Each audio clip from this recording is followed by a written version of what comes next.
Erin from littleslovelearning.com.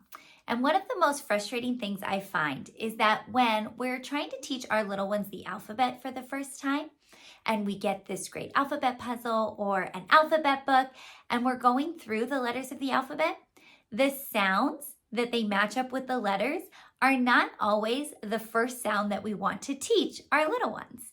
So lots of letters in English will represent different sounds depending on where they are in the word or depending on which letter is next to them in the word. There's a lot of complexities when it comes to our English language. But when we are first teaching our preschoolers and our kindergartners how to match up the sounds they hear with letters of the alphabet, we want to keep it as simple as possible. We want to stick with the most common consonant sounds, and we want to stick with the short vowels. That's where we start. That's not where we end, of course. It gets a lot more complex, but that's where we start. And unfortunately, a lot of alphabet puzzles and alphabet books don't recognize this, and they just kind of use a word that starts with that letter, but it's not the most common sound. So the biggest culprit is usually G is for giraffe, which is very common to see in puzzles and books. But the G representing the J sound is not what we want to start with our little ones. We want to start with G representing the G sound because that's the more common sound. That's the one we want to start with. The same thing goes for especially the vowels, like the letter O, for example. I have seen alphabet books that say O is for orange, but the actual sound at the beginning of orange is or, which is an R-controlled vowel, because when O is followed by R, it makes the or sound. That is not what we want to teach our preschoolers and our kindergartners, because that is something that's more complex that they're going to learn probably either late kindergarten or in first grade. So in today's video, I just wanted to go through the alphabet. I have free alphabet cards that you can download that you can follow along with. These are the ones I'm going to use today. They're animal alphabet cards. And I am just going to teach you how to correctly say the sound very clearly, very crisply, without adding any extra sounds at the end of these letter sounds. And I'm going to teach you which ones are the most common sound for each letter that we want to teach our little ones in preschool and kindergarten when they're first learning the alphabet. So like I mentioned, these cards are free download at littleslovelearning.com. You can go ahead and head over there. I will put the link down in the description box below and you can get your own copy. Okay. A, B, B. C, K. D, D. E, F, G, G. H, I, J, J. K, K. L, L. M, M. N, N. O, A. P, P. Q. This one is interesting. Did you know that Q by itself would actually represent the K sound? Like in the word Iraq, the Q at the end is the K sound. In English, when Q and U are next to each other, which by the way, they are in every single English word, they're married. Q and U together represent Qu. So Q by itself does not represent Qu. It's actually Q, U together. It's K, W, Qu together. Two letters, it's actually two sounds. K, W, Qu. R, R. This is the hardest one to master. It is not and it's not R.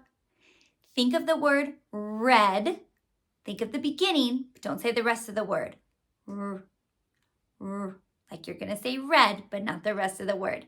This is the one that most people, myself included, need to work on. R. S. S. T. T. U. V. V.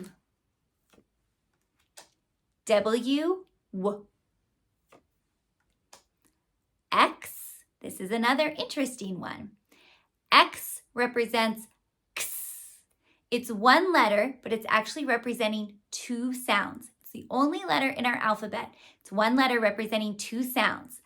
K, S, together, X. However, X at the beginning of a word will represent a different sound, like in xylophone, Z. We want to teach our students X represents X, like at the end of the word fox. We don't want to start by teaching them that X represents Z, like in xylophone. So stick with X.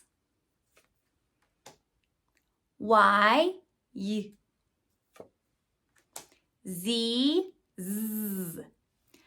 That's the regular alphabet. But I always, in the beginning, also teach my students digraphs. I think from the very beginning, it's important to include these digraphs in our practice so that we can start learning some irregular words like the.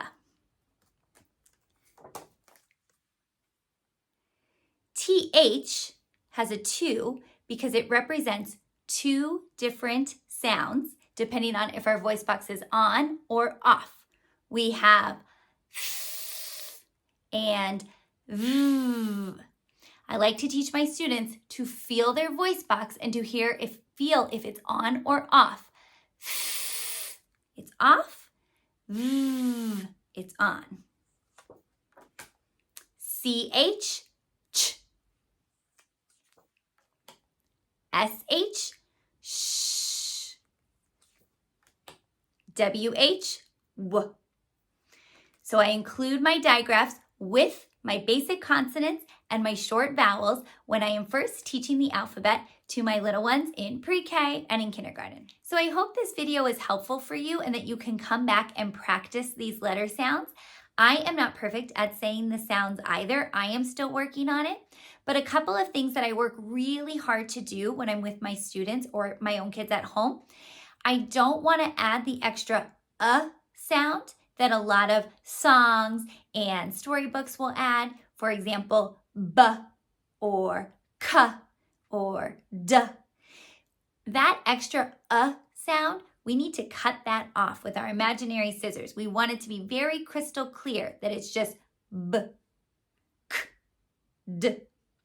And the reason for that is because when our little ones start reading, and if they see the letter B and it's followed by an A and a D for the word bad, but they think that the B represents B, they're going to say b-ad, b-ad. And I have seen this happen before where students can't blend the word because they're adding that extra sound to their letter sound. So we want to make sure that those letter sounds are really crystal clear and we get rid of any of the sounds. We also want to take special consideration of that letter R. It is the trickiest one, I guarantee it. I still work on that as well, but keep practicing that one. Also, when you are picking your alphabet books or your alphabet puzzles at home, just give it a little flip through before you buy it or pick it up from the library. And if you see some of those culprits like G is for giraffe or X is for xylophone, you want to go ahead and put that one back and try to find one that sticks with the clear sounds that we want our little ones to learn. The basic consonants, the short vowels, and if they have digraphs, awesome. Thank you so much for watching. I hope this has been helpful. If you have any questions, you can leave a comment down below or come find me on my website, littleslovelearning.com. My goal is to help you as parents and as educators of little ones to make sure that you are teaching your little ones correctly right from the start, that you're not picking up on any of these bad habits that some of us might have learned when we were kids, so that we can teach our children more effectively, more clearly, and they will see more success when they're learning to read. Until the next video, I hope you have a wonderful day.